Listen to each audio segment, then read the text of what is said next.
Second Esdras, chapter 10. Before we start in chapter 10, we're going to go back to Second Esdras, chapter 9, verses 38 through 47, because it explains who the woman in travail is. Second Esdras, chapter 9, verses 38 through 47, then Second Esdras, chapter 10. And when I spake these things in my heart, I looked back with mine eyes, and upon the right side I saw a woman. And behold, she mourned and wept with a loud voice, and was much grieved in heart. And her clothes were rent, and she had ashes upon her head. Then let I my thoughts go that I was in, and turned me unto her, and said unto her, Wherefore weepest thou? Why art thou so grieved in thy mind? And she said unto me, Sir, let me alone, that I may bewail myself and add unto my sorrow, for I am sore vexed in my mind, and brought very low. I said unto her, What aileth thee? Tell me. She said unto me, I, thy servant, had been barren, and had no child, though I had an husband 30 years. In those 30 years I did nothing else day and night, and every hour, but make my prayer to the highest. After 30 years the Most High heard me, thine handmaid, looked upon my misery, considered my trouble, and gave me a son, and I was very glad of him. So was my husband also, and all my neighbors, and we gave great honor unto the Almighty, and I nourished him with great travail. So when he grew up, and came to the time that he should have a wife, I made a feast. Second Esdras, chapter 10. And it so came to pass that when my son was entered into his wedding chamber, he fell down and died. Then we all overthrew the lights, and all my neighbors rose up to comfort me. So I took my rest unto the second day at night. And it came to pass, when they had all left off to comfort me, to the end I might be quiet, then rose I up by night and fled, and came hither into this field, as thou seest. And I do now purpose not to return into the city, but here to stay, and neither to eat nor drink, but continually to mourn and to fast until I die. Then left I in the meditation wherein I was, and spake to her in anger, saying, Thou foolish woman, above all other, seest thou not our mourning, and what happeneth unto us? How that Zion our mother is full of all heaviness and much humbled, mourning very sore. And now, seeing we all mourn and all sad, for we are all in heaviness, art thou grieved for one son? For ask the earth, and she shall tell thee, that it is she which ought to mourn for the fall of so many that grow upon her. For out of her came all at the first, and out of her shall all others come. And behold, they walk amongst all into destruction, and how a multitude of them is utterly rooted out. Who then should make more mourning than she that hath lost so great a multitude, and not thou, which art sorry but for one? But if thou sayest unto me, My lamentation is not like the earth's, because I have lost the fruit of my womb, which I had brought forth with pains, and bare with sorrows.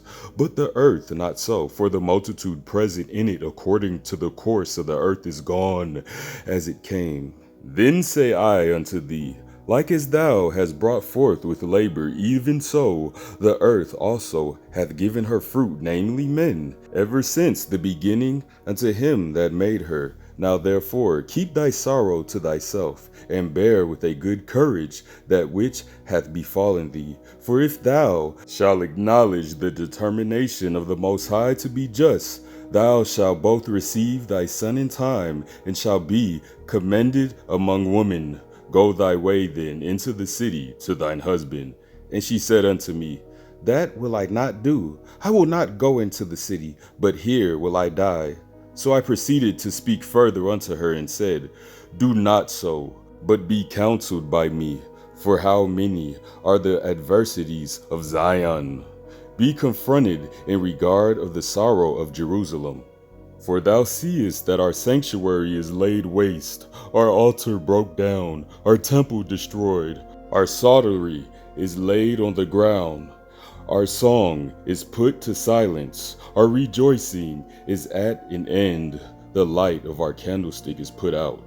The ark of our covenant is spoiled, our holy things are defiled, and the name that is called upon us is almost profaned. Our children are put to shame, our priests are burnt, our Levites are gone into captivity, our virgins are defiled, and our wives ravished. Our righteous men carried away, our little ones destroyed, our young men are brought in bondage, and our strong men are become weak. And, which is the greatest of all, the seal of Zion, how now lost her honor.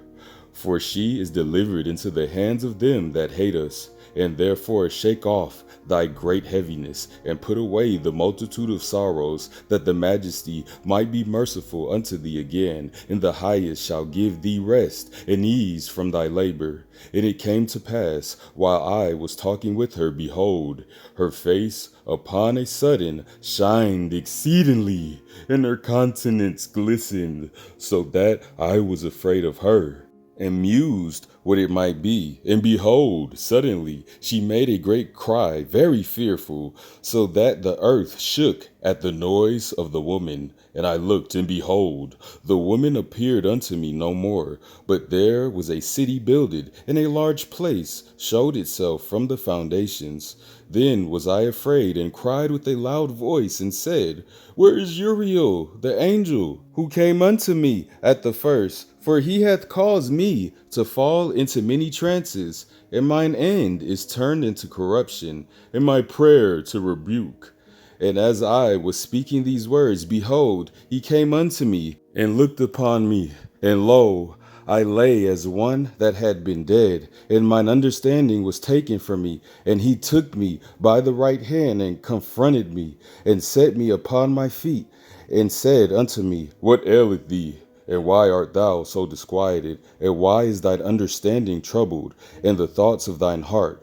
And I said, Because thou hast forsaken me, and yet I did according to thy words. And I went into the field, and lo, I have seen, and yet see, that I am not able to express. And he said unto me, Stand up manfully, and I will advise thee. Then said I, Speak on, my Lord, in me. Only forsake me not, lest I die frustrate of my hope.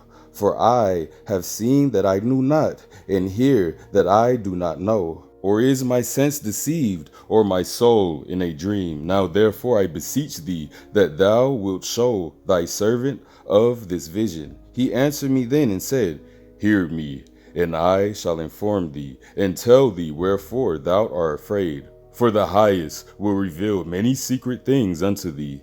He hath seen that thy way is right, for that thou sorrowest continually for thy people, and makest great lamentation for Zion. This, therefore, is the meaning of the vision which thou lately sawest. Thou sawest a woman mourning, and thou beganest to comfort her. But now seest thou the likeness of a woman no more, but there appeared unto thee a city builded, and whereas she told thee of the death of her son, this is the solution. This woman whom thou sawest is Zion. And whereas she said unto thee, even she whom thou seest as a city builded, whereas I say, she said unto thee that she hath been 30 years barren. Those are the 30 years wherein there was no offering made in her. But after 30 years Solomon builded the city, and offered offerings, and then bare the barren a son. And whereas she told thee that she nourished him with labor, that was the dwelling in Jerusalem. But whereas she said unto thee that my son coming into this marriage chamber happened to have a fall and died, this was the destruction that came to Jerusalem. And behold, thou sawest her likeness, and because she mourned for her son, thou beganest to comfort her. And of these things which have chanced, these are to be opened unto thee.